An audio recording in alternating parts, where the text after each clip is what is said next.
আপনি যদি ইসলাম হন তাহলে এইগুলো জানা উচিত।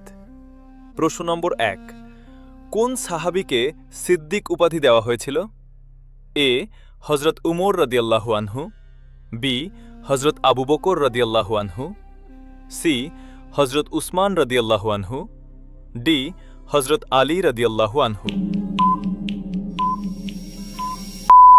সঠিক উত্তর হল হজরত আবু বকর রাদিয়াল্লাহু আনহু। প্রশ্ন নম্বর ২, কোন নবীকে জবিহুল্লাহ বলা হয়? এ হজরত ইসমাইল আলাইহিসসালাম, বি হজরত ইসহাক আলাইহিসসালাম, সি হজরত ইউনুস আলাইহিসসালাম, ডি হজরত ইউসুফ আলাইহিসসালাম। সঠিক উত্তর জানার আগে ভিডিওটা শেয়ার করে পুণ্যে অংশগ্রহণ করেন। শেয়ার করা ভালো কাজ, আপনার জন্য অন্যরা জেনে যেতে পারে। সঠিক উত্তর হল এ হজরত ইসমাইল আলাইহিসসালাম। ভালোবাসেন তাহলে লিখুন আই লাভ ইসলাম।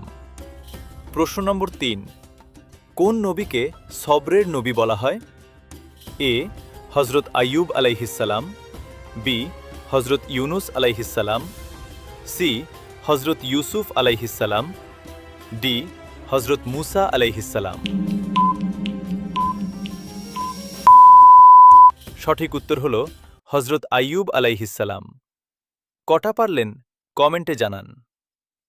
প্রশ্ন নম্বর ৪, ইসলামে প্রথম শহীদ পুরুষ কে ছিলেন? এ হজরত হামজা রাদিয়াল্লাহু আনহু, বি হজরত ইয়াসির রাদিয়াল্লাহু আনহু, সি হজরত বিলাল রাদিয়াল্লাহু আনহু, ডি হজরত উমর রাদিয়াল্লাহু আনহু। সঠিক উত্তর জানার আগে বলি আলহামদুলিল্লাহ। সঠিক উত্তর হল বি হজরত ইয়াসির রাদিয়াল্লাহু আনহু। আপনি কটা প্রশ্নের উত্তর দিতে পারলেন কমেন্ট করে জানান। ইসলামিক শিক্ষা ভিডিও দেখতে চাইলে চ্যানেলটি সাবস্ক্রাইব করে পাশে থাকুন।